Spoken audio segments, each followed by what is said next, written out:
en el capítulo sexto de San Lucas, que la Iglesia pone en nuestra consideración el octavo domingo del tiempo ordinario, el ciclo C.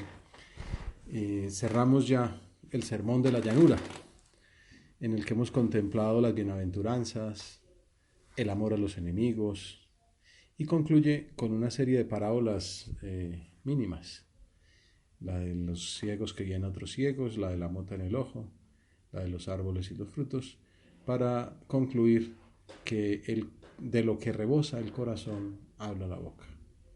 Entonces vamos a la primera parábola. Les dijo también una parábola. ¿Acaso puede un ciego guiar a otro ciego? ¿No caerán los dos en el hoyo? No está el discípulo sobre su maestro, si bien cuando termine su aprendizaje será como su maestro. Son como dos grandes polos alrededor de una palabra clave, que es la hipocresía, a lo que va a referirse el Señor. Y de los ciegos, es una hipocresía, es que un ciego pretenda ser maestro o guiar a otro ciego. Por eso ya esa primera parábola nos habla de la necesidad de formarse para poder guiar a otros, de tener luz para poder transmitirla. Y el verdadero maestro es el mismo Jesús. Entonces quiere el Señor que nosotros nos parezcamos a Él, que seamos como Él al terminar el aprendizaje y que enseñemos como enseña Él, que Él va por delante, Él da ejemplo. Os he dado ejemplo, Él mismo lo dice, para que aprendáis de mí. Bueno, la segunda mini parábola es la de la viga y el árbol. ¿Por qué te fijas en la mota que tiene tu hermano en el ojo y no reparas en la viga que llevas en el tuyo? Es clásica, ¿no? Archiconocida esta pequeña parábola. ¿Cómo puedes decirle a tu hermano, hermano, déjame que te saque la mota del ojo, sin fijarte en la viga que llevas en el tuyo? Hipócrita, sácate primero la viga de tu ojo y entonces verás claro para sacar la mota del ojo de tu hermano. No ser hipócritas que intentan guiar a un ciego siendo uno mismo ciego, ni hipócritas que intentan sacarle la mota del ojo teniendo uno una viga en la suya. ¿Por qué te fijas en la mota que tiene tu hermano en el ojo y no reparas en la viga que llevas en el tuyo? Es una enseñanza muy clásica y que siempre nos servirá para nuestro examen de conciencia. El Papa Francisco ha comentado varias veces con distintas aproximaciones que pensaba nos podían servir en este rato de meditación. Son dos ideas principales. Una, el perdón. Y otra, lo que él llama la acusación de sí mismo, que nos puede venir bien para eh, meditar y sacar de pronto un propósito para nuestra vida espiritual. Entonces, en primer lugar, el perdón, que va en la línea de los versículos anteriores. ¿Se acuerdan? La semana pasada hablábamos del amor a los enemigos. Y aquí vemos lo contrario, ¿no? El que ve la mota en el ojo ajeno es el que se siente perfecto y por lo tanto capaz de juzgar a los otros, los defectos de los demás. Contrario a todas esas virtudes que el Señor nos ha enseñado de mansedumbre, de humildad, esa luz que es tan bella y que está en perdonar. Jesús usa esa palabra fuerte, ¿no? Hipócrita, que viene del griego del teatro, que era el que dialogaba con el coro, el protagonista que dialogaba con el coro, significa hipo, debajo, y debajo de la máscara, ¿no? Hipócrita, o sea que tiene dos caras, dijeron, ¿no? Puede tener la cara de alegría o la cara de tristeza, que eran las dos máscaras que usaban para representar las pasiones, pero no se veía verdaderamente qué era lo que había detrás, ¿no? Y subrayó el Papa, los que viven juzgando al prójimo, hablando mal del prójimo, son hipócritas, porque no tienen la fuerza, la valentía de mirar los propios defectos. Sí, la idea del cristiano es que diga a la cara las cosas, que ayude a mejorar, que haga corrección fraterna, que sea vuestro sí, sí, vuestro no, no. También esa hipocresía que humanamente es tan molesta, del que a la cara te dice que eres una maravilla y a las espaldas te critica, ¿no? O te prepara pues la puñalada trapera, no la marranera. Sino, entonces el Señor no dice esto muchas palabras sobre este tema, ¿no? Pero más adelante dirá, el que en su corazón tiene odio contra el hermano es un homicida. También el apóstol Juan lo dice muy claramente en su primera carta, el que odia a su hermano camina en las tinieblas. Quien juzga a su hermano es un homicida. Por lo tanto, concluye el Papa, cada vez que juzgamos a nuestros hermanos en nuestro corazón, o peor, cuando lo hablamos con los demás, somos cristianos homicidas. Y esto no lo digo yo, sino que lo dice el Señor. Aquí no hay matices. Si hablas mal del hermano, matas al hermano. Y cada vez que hacemos esto, imitamos el gesto de Caín, que es el primer homicida. Nos vienen a la mente esas palabras de Camino, de San José María. Si no puedes alabar, cállate. Y cambiar de tema para evitar ser homicidas de nuestros hermanos.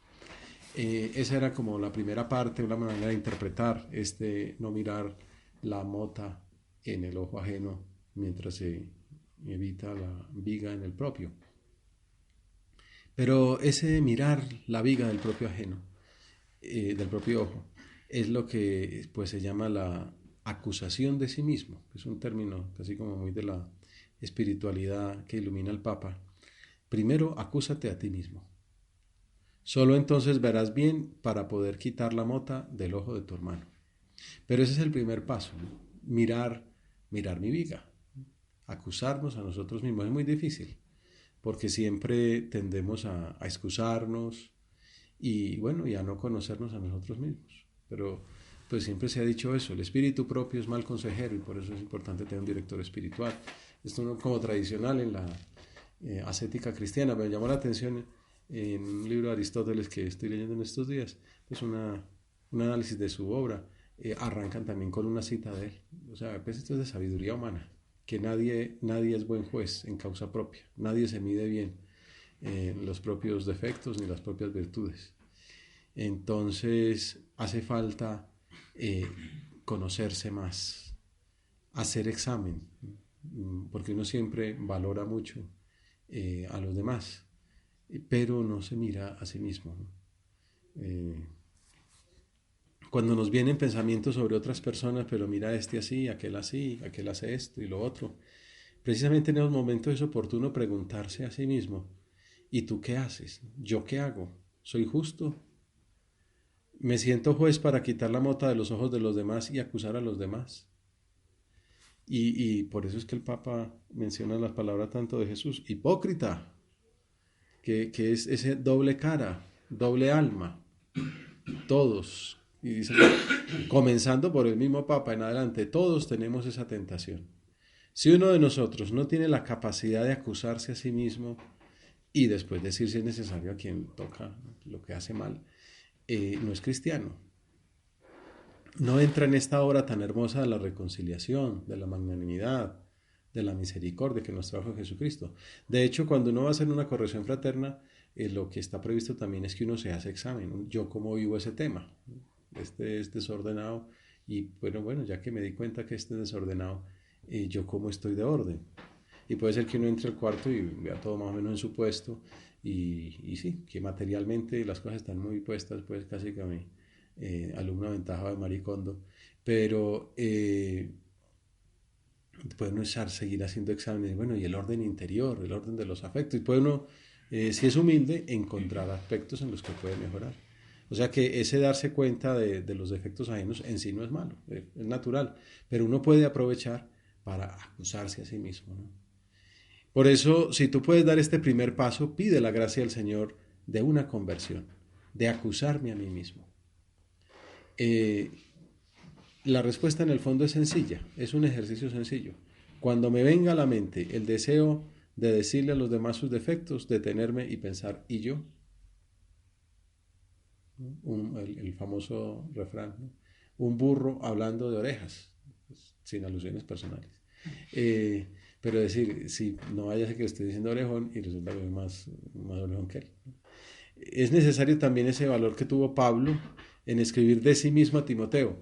Yo era un blasfemo, yo era un perseguidor, yo era un insolente.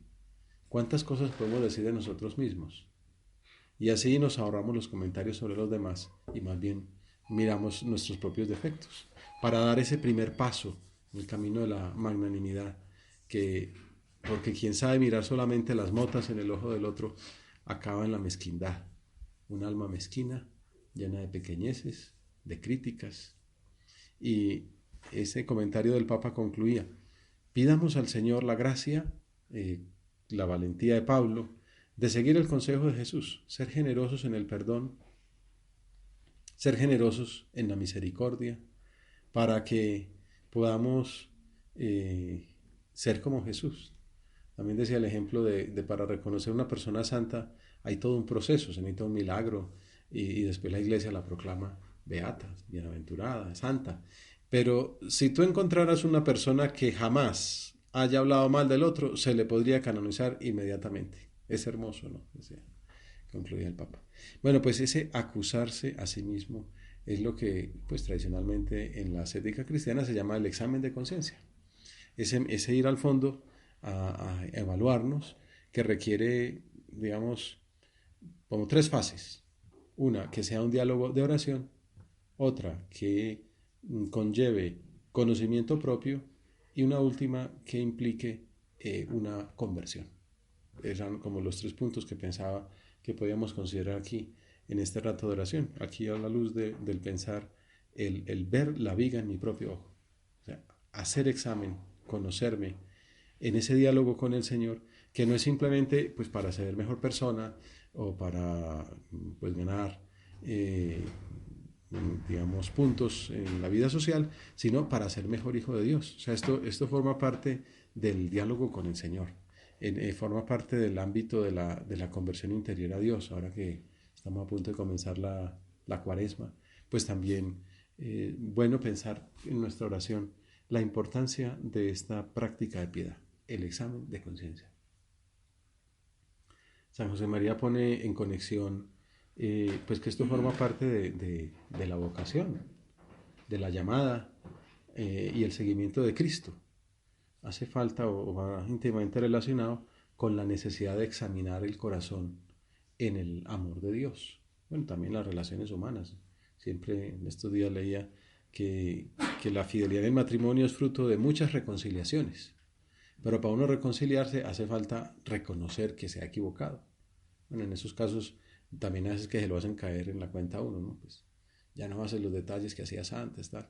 Pero uno con Dios tiene que ver que la relación es así, es de amor, que quiero darle gloria a Dios, quiero ser un discípulo suyo y entonces tengo que estar permanentemente como en el, no sé, los barcos que tienen que estar controlando el destino, porque si no terminan en otra parte, ¿no? Tienen que estar ahí pues evitando que el viento lo saque de la dirección acostumbrada. Entonces dice Forja, los primeros apóstoles cuando el Señor los llamó estaban junto a la barca vieja y junto a las redes rotas, que hemos contemplado en alguna otra ocasión, remendándolas. El Señor les dijo que lo siguieran y ellos inmediatamente, abandonando todas las cosas, todo, le siguieron. Y sucede algunas veces que nosotros, que deseamos imitarlos, no acabamos de abandonar todo. Y nos queda un apego en el corazón, un error en nuestra vida que no queremos cortar para ofrecérselo al Señor. Pensemos en eso. Siempre, pues ya también eso, los clásicos se daban cuenta de eso ahora que estoy estudiando ese tema, que siempre hay, pues como, no sé, Platón hablaba como pues el intelecto, ¿no? Que siempre ve lo espiritual, lo que tiende, no sé, como lo que sería pues lo irascible, y está lo concupiscible, lo que tira para abajo, ¿no? Y entonces siempre todos tenemos cosas que nos tiran para abajo. Y cuando uno ya ha estado con el Señor y cuando uno sabe que Dios lo llama a ser santo y a seguirlo de cerca, pues tiene que estar pendiente de abandonar todo. Dejadas todas las cosas, le siguieron. Y hay que estar pensando porque si uno se descuida, se queda para en un rinconcito con un muñequito o con, ¿no? Pues con alguna cosa que lo aderroja, que le impide volar. Pues hay una frase famosa que creo que es de Antonio Machado, a Dios se le compra con la última moneda. Pues no es con 10 millones o 1.000 millones o 100 pesos, no, con el último centavo es con el que se le compra. También lo de Machado creo que es monedita del alma se pierde si no se da. Entonces está uno con ese rinconcito ahí, ese pedazo que le impida a uno, ese apego en el corazón, ese error en la vida que uno como que no quiere cortar para ofrecérselo al Señor. Bueno, es examen de conciencia. Vamos pensándolo, ¿no? ¿Qué tengo yo que me impide volar? ¿Qué hace que no, que esté aquí cerrado? Harás el examen de tu corazón bien a fondo. No ha de quedar nada ahí que no sea de Él. Si no le amamos bien, ni tú ni yo. Ahí en esa última frase queda reflejado el punto al que se dirigen todas las consideraciones sobre el examen de conciencia. La necesidad para nosotros de crecer siempre en el amor. Si no le amamos bien, tú y yo. La necesidad de crecer en el amor a Dios. De evitar todo lo que pueda ser un obstáculo a ese amor. Bueno, entonces decía que en primer lugar el examen de conciencia como en el contexto del diálogo con Dios. O sea, Dios nos ha llamado, nos ha dado una vocación a ser santos. Y la vida cristiana, una manera de entenderla es esa, un diálogo con el Señor. Dios que nos habla y nosotros que respondemos. Habla, Señor, que tu siervo escucha. Que está Dios ahí pendiente de nosotros y que espera una respuesta. Él pregunta y espera que nosotros respondamos. El examen de conciencia es eso, no es llenar una hoja, que tiene un peligro la hoja de decir, es que soy el macho, ¿no? Pues aquí está, 9/10. Entonces, pues, digamos, la vida cristiana no es mostrar hojas, ¿no? El día del juicio no es con una hojita, ¿no? El día del juicio es, ¿me amas? Obviamente la hojita es un instrumento que ayuda a ver si uno ha cumplido unos propósitos, pero cuadricular la vida interior es una tontería, ¿no? Dios no me va a contar a mí cuántos actos de amor hiciste, 3.425. No, pues te ganaste el cielo. El Señor se ríe de eso, ¿no? Es que tanto me amaste, ¿no? Y Pedro se gana ese examen cuando le pregunta qué tanto me amaste, simplemente porque llora. Dice, Señor, tú lo sabes todo, tú sabes que te amo. Te traicioné 3 veces, esa es la hoja de vida de Pedro. Pero lo reconoce, ¿no? Se presenta contrito, sabe que es pecador, ¿no? En cambio, pues Judas podía decir, mira toda la plata que conseguí, hice una gestión económica y tal, llevo la plata, pero después resulta que se la estaba robando y terminó como terminó. Entonces tiene más valor un tipo que lo traiciona 3 veces que uno que tenía mucha plata en el bolsillo. O sea, no el pelagianismo, el que habla el Papa, ¿no? Hay que conocerse uno, forma parte del diálogo con Dios. Señor, te quiero, hay algo entre tú y yo que me aparte de ti. Tengo un obstáculo, tengo un apego, y el Señor nos lo muestra. De hecho, ese es uno de los papeles que tienen las tentaciones, ¿no? Hacerle ver a uno por dónde está, por dónde le talla el zapato. Entonces, ahí en el examen me doy cuenta, otra vez fallé en amor propio. Este detalle tan feo que tuve hoy, eso fue soberbia. Eh, este desliz que tuve en el Transmilenio, eso fue falta de templanza. Bueno, y uno le va poniendo nombres, no le va poniendo disculpas, sino nombres y diálogo con el Señor. No es simplemente autoconocimiento, llenar una hoja de vida o una historia clínica, sino un acto de amor. Señor, esto te dolió, perdóname. O también el examen de conciencia también incluye lo bueno. Hay personas que piensan que el examen de conciencia es darse duro. Y entonces también y ahí puede haber hasta soberbia también. Que soy un miserable. Y entonces uno empieza a aumentar la lista de pecados y dicen, no, tampoco, pues se supone que estamos luchando y que queremos hacerlo bien. Simplemente hay este punto y este otro que de entre todo lo que tenemos llama más la atención. O en lo que el Espíritu Santo quiere que nos fijemos más. Pero también saca una lista de 27 pecados. Así como es una tontería sacar la lista de 27 virtudes o 27 actos heroicos que uno ha hecho en el día, también es decir, soy un desastre y tal, porque ahí también hay soberbia, ¿no? Entonces es diálogo. ¿En qué quieres que luche, Señor? Y por eso se suele decir, sácate 2, 3 propósitos y basta, porque tampoco hay que trabajar bien, hay que sacar adelante el hogar, y luchar en 2 o 3 cosas, ¿no? Pues también para estar centrado, ¿no? Para tener un foco. Por eso el examen hay que situarlo en esa presencia de Dios, ¿no? Para descubrir lo que hay en uno y en sus obras que no se corresponde con la vocación de Hijo de Dios en Cristo llamado a la santidad. Pues es tan importante que la primera parte del examen, bueno, ojalá tener 1 hora, pues uno siempre dice antes de irse a la cama, pues si la cama se irá a las 2 de la mañana porque está en un turno, o bueno, entonces como tratar de tener más o menos 1 hora, 9 de la noche, 10 de la noche, y que comience con un acto de presencia de Dios. Porque no es, bueno, como quien llena un test o unas encuestas de esas ahora que tan cansonas, cada día le llegan 3 encuestas distintas, ¿no? Que si por favor me ayudas a llenar esta forma y tal, ¿no? Pues no es una forma de Google ahí, ¿no?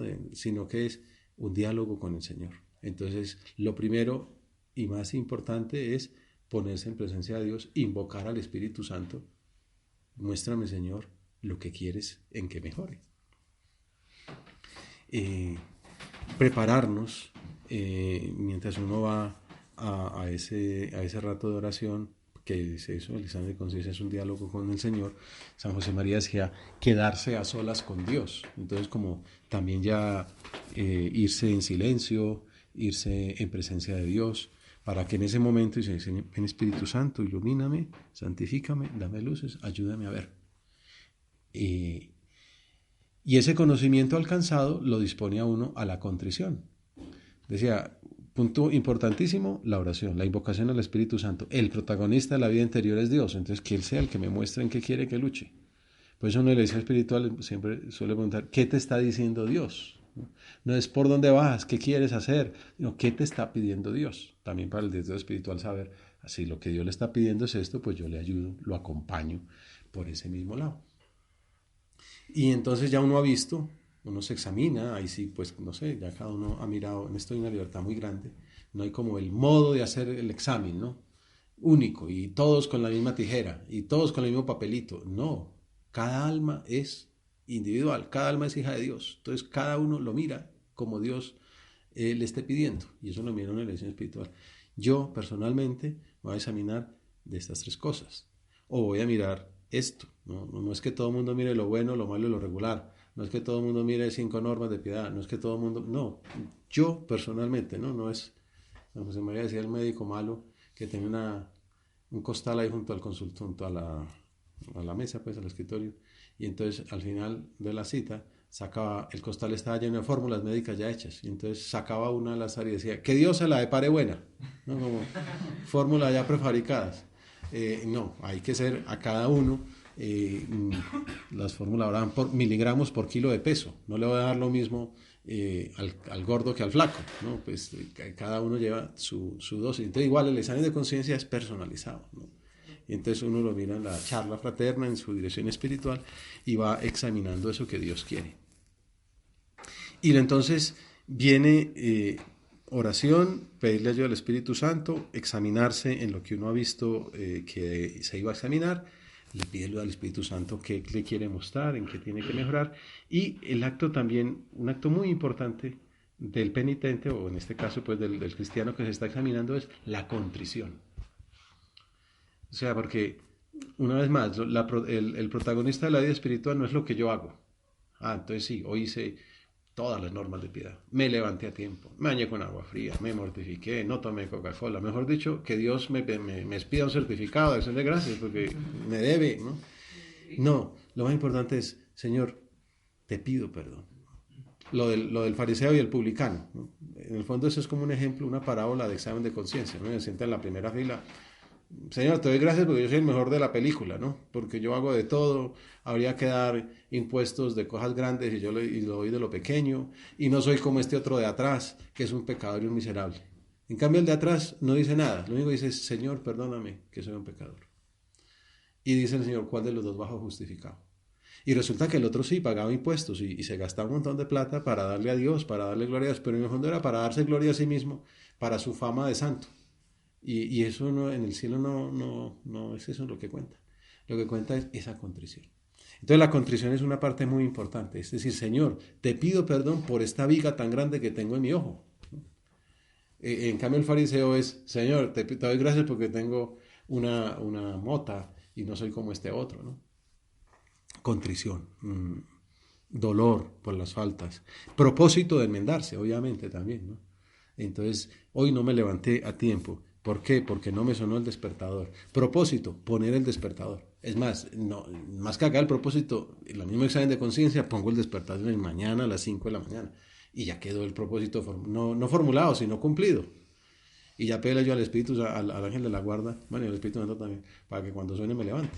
Pero si fue el problema fue que no lo puse a sonar, entonces el propósito es ponerlo a sonar. Y más que ponerlo a sonar ya. ¿No? Es un ejemplo de un propósito concreto, cumplido y eficaz. Pedir perdón a Dios. También una parte importante del examen es valorar los bienes que hemos recibido de Él. Una parte buena del examen es darle gracias a Dios.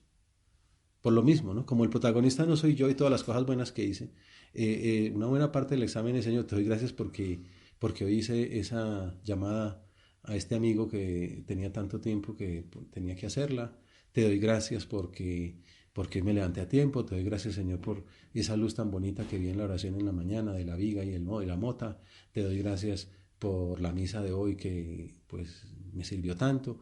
Darle gracias a Dios por tantas cosas que nos ha dado y buscar los medios adecuados para mejorar en las circunstancias en las que nos encontramos. Otro punto de forja. Mira tu conducta con detenimiento. Verás que estás lleno de errores que te hacen daño a ti y quizá también a los que te rodean. Necesitas un buen examen de conciencia diario que te lleve a propósitos concretos de mejora, porque sientas verdadero dolor de tus faltas, de tus omisiones y pecados. Oración, contrición, dar gracias y propósitos de mejora. Y entonces es mirar en el examen si de verdad sentimos dolor de amor y no termina en uno mismo, sino que termina en ese acto de contrición, de pedir perdón, porque es dolor de amor. Señor, yo que te quiero tanto y te fallé, perdóname. Y me propongo mañana ser un poquito menos indigno de tu amor. Y luego también dolor de mis pecados y de los pecados ajenos, de tanto que se le ha ofendido al Señor en el mundo, en la historia. Bueno, decía que eran tres partes, ¿no? Primero, oración. Segundo, contrición. Tercero, conversión. ¿Hay algo en tu vida que no responde a tu condición de cristiano y que te lleve a no querer purificarte? Examínate y cambia. No es solamente darme cuenta, que es lo más importante, decir, tengo una viga en el ojo. Propósito, me la voy a quitar. No, también es quitármela, ¿no? Cambiar. Se tiene que notar el esfuerzo en que uno va cambiando. Pues no se tomó Zamora en una hora y a veces adquirir un hábito lleva su tiempo. Y a veces, pues para uno tumbar un edificio empieza a quitar piedrecita por piedrecita y empieza por quitar los cuadros, ¿no? Y uno dice, pero quitando cuadros usted va a tumbar un edificio. Y dice, espere que poquito a poquito, ¿no? De grano en grano, llena la gallina el buche, como dicen por ahí las abuelas. Entonces también, poco a poco, yo sé que, y entonces es un punto que también se llama el examen particular.